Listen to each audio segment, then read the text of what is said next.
106.5. 3:42 minutos, don Pepe Abreu, del seno de la Confederación Confederación de la Unidad Sindical. Buenas tardes, don Pepe. Buenas tardes, gracias al formidable equipo de Sol de la Tarde por invitarnos. Qué bueno tenerle por acá. Ay, don Pepe. Don Pepe, tráiganos buenas noticias. Que nos faltan. Hay varios escenarios ahora en el que ustedes deben jugar un rol importante, que es el pacto fiscal y lo relativo a la ley de seguridad, la ley de seguridad, de seguridad social, que todavía la traemos, la llevamos. En alguna medida tienen que ser aliados y apoyar a los trabajadores de la salud que discuten lo relativo a condiciones laborales con el gobierno. Nos gustaría escucharle en ese sentido. Bueno, el pacto fiscal, todavía el Consejo Económico y Social, que es el organismo donde se están discutiendo los pactos, ¿verdad?, que se están haciendo diferentes, como el eléctrico, etcétera, no se ha convocado con ese fin. Se ha hablado mucho de ese pacto, se habló en la prensa, etcétera, pero concretamente no se ha entregado ninguna propuesta en el Consejo Económico y Social con esos fines. Nosotros esperamos que se aplace lo más posible y ojalá que no llegue nunca la discusión de ese ¿Cómo pacto, así? Porque pero el pacto fiscal han dicho que van a ajustar no solo aumentos, sino que van a ajustar, van a desmontar. El gobierno ha dicho que no van a afectar a los empleados y trabajadores. Hay que buscar unos chelitos, ¿no? Siempre pero se dice, no se va a afectar a nadie. Sí, siempre se dice, pero ocurre que desde que comenzaron estos acuerdos, a partir de 1984, siempre se afectó una figura que fue el llamado ITEVI, recuerden, ¿verdad? IVA. Correcto. Y poco a poco fue llegando y hoy está como en 18%. Eso fue poco a poco en cada uno de los pactos que cada gobierno hacía, porque cada gobierno siempre ha hecho un pacto. Y ya está el café y el azúcar. Llegó a su tope, de ahí hay que desmontarlo, bajarlo, se supone, ¿no? Pero no se ha hecho. Hubo un acuerdo para que muchos se desmontaran, nunca se desmontó. Entonces nosotros por eso preferimos que mientras más se retarde es mejor, porque pensamos siempre que los impuestos van a seguir yendo al consumo. No van a ir a los grandes patrimonios, no van a ir a las ganancias, no se van a desmontar ciertas exenciones fiscales, no se va a controlar la elusión, mucho menos la evasión. Sí. Entonces, como sabemos eso, nosotros lo que hemos planteado es que ese pacto se aplace lo más posible. Pero eso va a llegar, ¿eh? Sí, y sabemos bueno que hay una presión. Es bueno que el sector laboral esté preparado y que tenga propuestas y contrapropuestas, porque eso es como la muerte. Impuestos como la muerte. Que va a llegar. Cualquier ley podría quedarse en el camino, menos eso. Nosotros entonces estamos pensando. Solo que no es igual para todo, como la muerte. Estamos pensando entonces llevarlo por los lados de que busquen los recursos en la evasión, la elusión, las excepciones que se plantean y que se vayan por ese camino, no por los impuestos al consumo.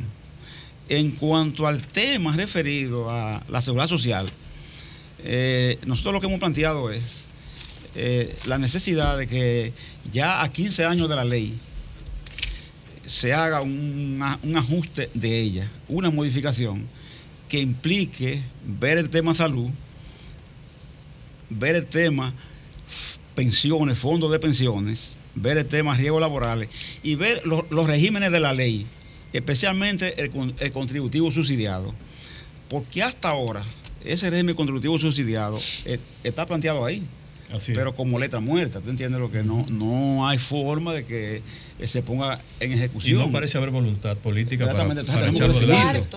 Vamos a y fuera más fácil de en función o no, ¿me entiendes? Entonces determinarlo, porque si se sigue por ese camino, pero es un asunto que está ahí y no está en realidad funcionando. Señor Abreu, afectando a cerca de un 50 y tanto por ciento, casi un 60% de la población laboral que trabaja en el mercado informal. Que está en ese nivel, así es. Señor Abreu, pero en el tema de las pensiones, evidentemente que nuestra ley ya está vieja y ni siquiera ha gateado, pero en el tema de las pensiones se crea una seguridad social universal que tiene que ver con salud y que tiene que ver con pensiones.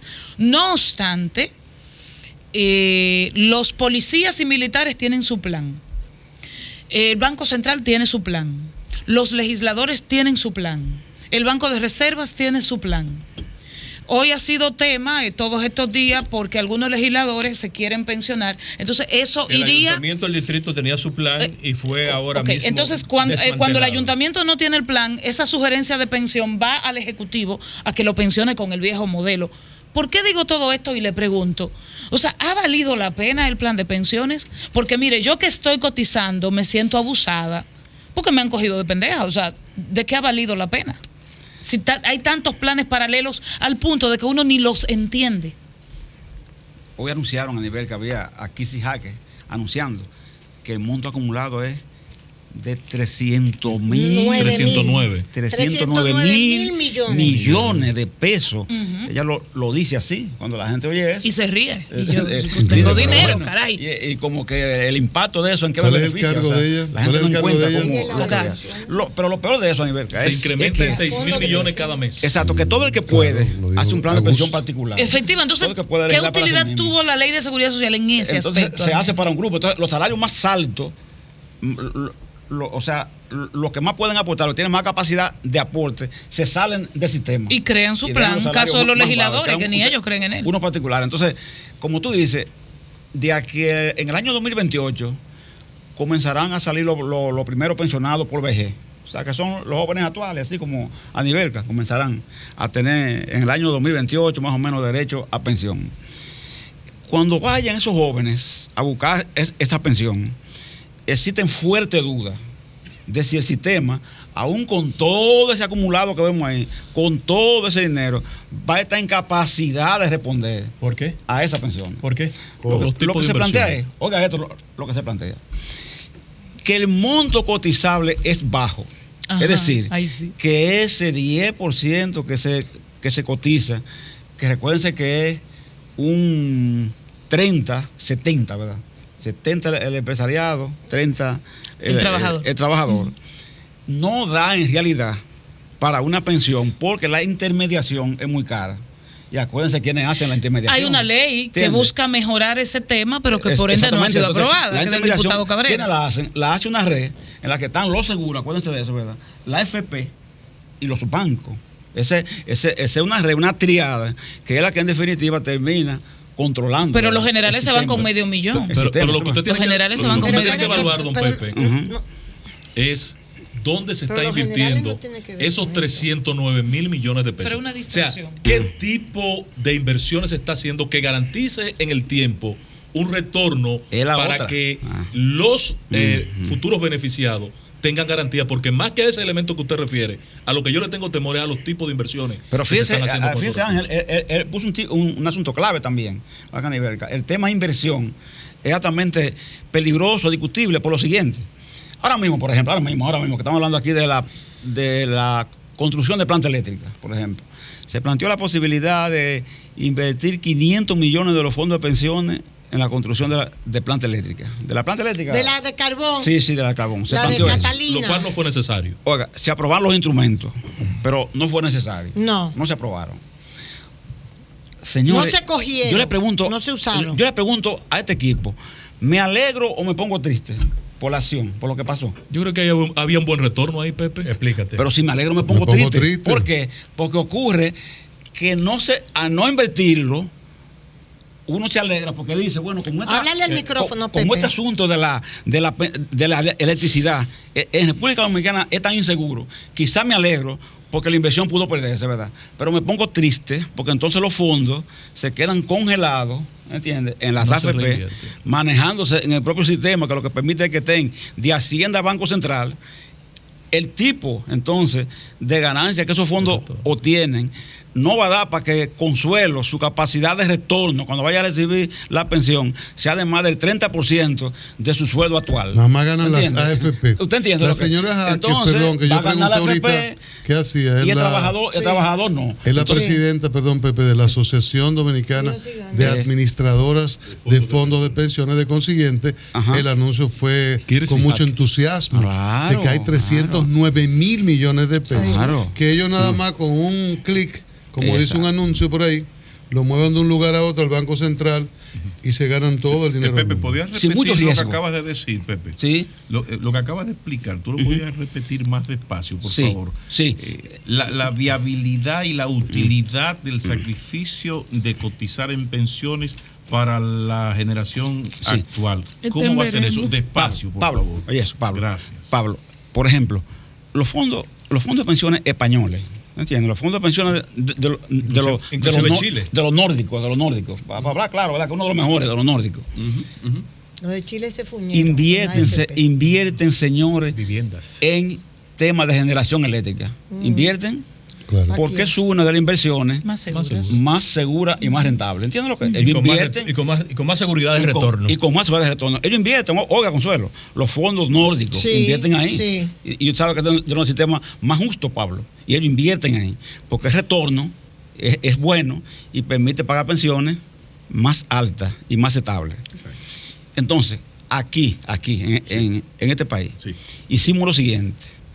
Se aprobaron los instrumentos para que se invirtieran 500 millones de pesos en planta, ¿verdad? En temas de planta eléctrica. En energía eléctrica. En energía eléctrica, en generación, especialmente. Pero no fue necesario hacerlo porque se buscaban los recursos en otra vía y porque además la AFP obstaculizan también esa posibilidad de inversión. Y porque sobre aquí, todo si hay elecciones, si hay ambiente de elecciones, prosigue. Exactamente. Aquí solamente alrededor de unas 5 empresas han tenido acceso a los fondos de pensiones para invertirlo. Los demás fondos, los demás dinero de los fondos están circulando entre Banco Central y Hacienda en bonos de ese tipo. Entonces lo que ocurre es que esa inversión entonces no permite que los fondos despeguen para que las pensiones al futuro, dentro de 14 años, en el año 2028, sean pensiones mejores. Claro. ¿Entiendes? Entonces, a no ser pensiones mejores, aceptables, lo que nosotros estamos viendo es, según las proyecciones que hacen los que calculan este tipo de asuntos al futuro, que la capacidad de retorno de los fondos sea de aproximadamente el 30% de los salarios actuales que tienen los trabajadores aportantes. Entonces, por eso pasa lo que Anideca dice. Tú el que tiene capacidad de legislar para sí mismo, se sale de ahí buscando que su retorno no sea de 30. Y el Estado lo acepta. Y quienes dirigen el Estado permiten estas vagabunderías. Porque no lo asumen por no chocar con los sectores. Claro. Mira, Pablo, hablando de todo eso que estaba criticando hablando del principio del programa. PLD, yo que soy una gente que no niego nunca que he tenido vínculos con el PLD. O sea, yo nunca lo he negado. Yo siempre usted salió retratado en tu afán. Pero una de las cosas que le reclamo al PLD fue que la ley del PLD era mejor que la ley que se aprobó. O sea, la que el PLD tenía la propuesta hecha por Albuquerque, que en aquellos tiempos la ley tripartita, hecha por Albuquerque, la OIT, los empresarios, los trabajadores en ese momento, era mucho mejor que la ley que se aprobó en el año 2001. Es incierto el futuro de la seguridad social. No fue capaz de defenderla. Pero entonces es incierto el futuro de la seguridad social. Claro, el pragmatismo. Eso Pepe, incierto el futuro de la seguridad social en términos de garantizarme una vejez digna. Mira, Iberca, yo creo que tenemos un tiempo bueno y es antes de que lleguen este tipo de asuntos, hacer lo que tenemos que hacer. Antes del 2020, el tiempo da, ¿tú entiendes? El tiempo da para hacerlo. Y antes de que venga lo que ha de venir tarde o temprano, que es el problema económico, porque la crisis económica hoy a mediano plazo ha de venir, porque son ciclos económicos que eso está muy estudiado. Estamos en un tiempo que nos da para hacerlo. Ahora, Pepe, ¿y si la ley se hizo especialmente para favorecer los bancos? Ajá. Se hizo así, es verdad. Pues tú lo sabes. Pero tenemos la obligación, Consuelo, ¿verdad? De evitar que... Para generarle liquidez a los bancos. Y el sistema de seguridad. ¿Y en qué está el pacto? Y el sistema de salud dependiente precisamente del sistema dominicano de seguridad social. No, hay que revisarlo, Chávez, igualito. Hay que hacer un trabajo también enorme ahí. Hacer una revisión porque estamos en manos de las redes. Pero Pepe, hay que revisarlo, hay que hacerlo, hay que cambiar, y tenemos varios años en esto, ya estamos por 309 mil millones que tiene la AFP. Entonces, ¿quién lo va a hacer? Tu partido, tú acabas de decir que siempre ha estado cerca del PLD. Desde el principio del programa estamos hablando de una serie de temas que el PLD con 12 años no resuelve, 12 corridos. Entonces, ¿cuándo es que lo vamos a hacer y por qué diablos no se hacen? Hay un acuerdo ahora de lo que en las cuestiones que se plantearon, se discutieron ahí, con el presidente, es poner en revisión la ley de seguridad social. ¿Qué esperamos nosotros? Eso es lo que se está discutiendo con los empresarios también. Que no haya temor, exactamente, que no haya miedo, que no haya temor y que se atrevan a hacerlo. Que incluido el veto, incluido tumbar el veto. Para hacer eso. Incluido tumbar el veto de las partes. Pero está planteado. Sí, está planteado. Tumbar el veto de las partes. Incluido esa parte. En términos reales, además del tema pensión y de revisar legalmente la ley de seguridad social, ¿en qué punto está esta discusión, esta propuesta de los empresarios para modificar el código laboral? A mí siempre me llama la atención que los empresarios quieren modificar el código, siempre son los trabajadores, pero aquí son ellos. Los trabajadores también están de acuerdo. No, lo que pasa a mí es la iniciativa de ellos y su protagonismo. Hubo un planteamiento que rompió la negociación, como ustedes saben. Claro. El tema de las cesantías rompió la negociación. Claro. Y a eso se le agregó una propuesta última de los empresarios que quiero también que ustedes la conozcan, porque yo la planteé, pero mucha gente como que no quisieron publicarla. Ajá. Porque fue un planteamiento empresarial que dice a los sindicatos que aceptemos que las prestaciones se limiten a los trabajadores de baja escala en las empresas. ¿Y qué es baja escala? Y que los trabajadores que sean ejecutivos, ¿entiendes? Dicen ellos, se han excluido de la cesantía. Se excluyen de la cesantía. Entonces, si yo soy gerente de un banco, si yo soy gerente de un banco, no me pueden cesantear. No te toca cesantía. No, pero ¿y entonces? Ellos plantearon eso como, ellos plantearon eso como una solución, porque ellos dicen que a nosotros, a quien nos toca defender, a los trabajadores más pobres de abajo, no a los. Pero el gerente del banco trabaja y merece esa seguridad. Y muchas veces llegan a ejecutivos después de un esfuerzo, ¿verdad? Muy grande que se hace también. Entonces nosotros. Es que ellos lo ven como un costo. Lo que le dijimos fue que nosotros no podíamos. Ellos no ven lo que rinde. El pasivo laboral. Pero no podemos, Pepe, ¿por qué el liderazgo laboral, sindical de la República Dominicana no ejerce su poder de convocatoria para encabezar una corriente social alternativa donde se sientan representados los sectores de la sociedad que no se sienten representados precisamente por las fuerzas políticas convencionales? Porque aquí cualquier ONG tiene poder de convocatoria y mueve sector en torno a determinados objetivos de la sociedad en un momento coyuntural. Entonces la pregunta es ¿por qué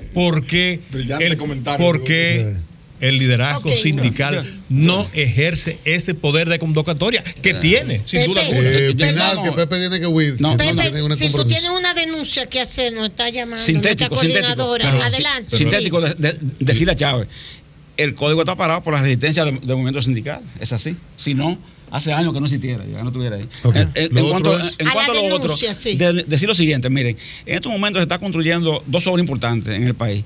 Una es reparación, planta de la Avenida Venezuela. Dos plantas Punta Catalina. De carbón. Okay. Nosotros tenemos los soldadores especializados en el país, de argón y tubería. Son tan especializados que van a Jamaica, Venezuela, a Canal de Panamá a construir y a trabajar. Ocurre que no han traído 100 soldadores, entonces, españoles y colombianos. ¿Qué pedimos nosotros? Sencillamente lo siguiente. Estos compañeros necesitan trabajar. Pero claro. Están aquí, tienen su familia, tienen la especialidad. Y no es justo, ¿verdad? Que teniendo la competencia y habiendo trabajo para ellos, se le desplace por el extranjero. Pero entonces el propio gobierno es el que está auspiciando traer son empresas intermediarias, pero a un trabajo del gobierno. Pero el gobierno que puede. Vamos por parte, Pepe, por favor. Sí. O sea, esos extranjeros han venido aquí contratados por empresas que están construyendo para el Estado, pero son empresas privadas. Entonces hay una vaina, no sé si la han cerrado, que se llama Ministerio de Trabajo. No sé, está abierto. Que dice no está abierto, están cobrando. No, espérate, que yo fui inmigrante ilegal, después legal, y yo sé esta vaina. O sea, eso duele cuando usted va a buscar un empleo y dice, señor Maquini, mire, lo que pasa es que usted es extranjero y nosotros tenemos que conseguir una constancia de que hay un periodista español formado en lo mismo que usted, que no aparece para ese puesto, para yo poder dárselo a usted. ¿Me comprende? Entonces, esto es bueno que tú por favor nos lo desarrolles. El código. Porque si esos técnicos dominicanos existen, tienen nombres y apellidos, y estamos hablando de un jodido medio de comunicación, entonces vamos a ver qué vamos a hacer con esto. Vamos a traernos la lista. Por favor. Pablo, oiga lo siguiente. Oiga lo siguiente, miren. Los técnicos nuestros que fueron al canal de Panamá, ¿ustedes saben lo que hicieron los panameños para contratarlo? Como Pablo dice, hicieron una publicación en los periódicos panameños para determinar que ningún soldador panameño estaba desempleado. Entonces, oiga lo que hicieron. No le permitieron ir allá, sino que vinieron aquí, la autoridad panameña, y contratar los técnicos nuestros aquí, para después dejarlos entrar allá. Jamaica, que necesitaba soldadores, hizo lo mismo, una publicación. Y cuando no aparecieron allá, ellos vinieron aquí. Esos son países pobres como nosotros. Y contrataron aquí, países pobres.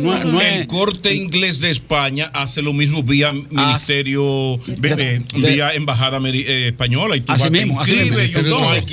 Entonces, nosotros con esto fuimos donde la propia ministra de Trabajo, donde ella. ¿Y qué pasó? Directamente. Ahí que quiero llegar. Y ella mandó a buscar al señor director de trabajo, señor Valentín Herrera. Nosotros llevamos los soldadores, fuimos con ellos, ¿entienden lo que es? Y ellos hicieron un compromiso con nosotros, porque nosotros estábamos dispuestos a llevarlo donde estaba la gente ubicada. ¿Entiendes qué? Un compromiso con nosotros de localizar la persona y tomar la medida para revertir la situación, ordenando que esos extranjeros, tal y como dice nuestro código laboral, retornaran a sus países y los nuestros ocuparan la plaza. ¿Qué ha pasado hasta ahora? ¿Por qué estamos aquí? Nada. Porque no pasó nada. Que no se ha producido así no hizo a nosotros, no te apures. Nosotros fuimos con porque seguramente tiene un contrato blindado. Así pasa. Pepe, nosotros fuimos con lo de la construcción y hicieron lo mismo. Pepe, ¿cómo es? Pepe, gracias. Puede contar con nuestro apoyo. Si vuelven para allá, llámame, que yo voy a ir con ustedes para dar un rebú. Abreu, secretario general del CENUS, Confederación de Unidad Sindical. Cambio fuera, Maurice. Sobre la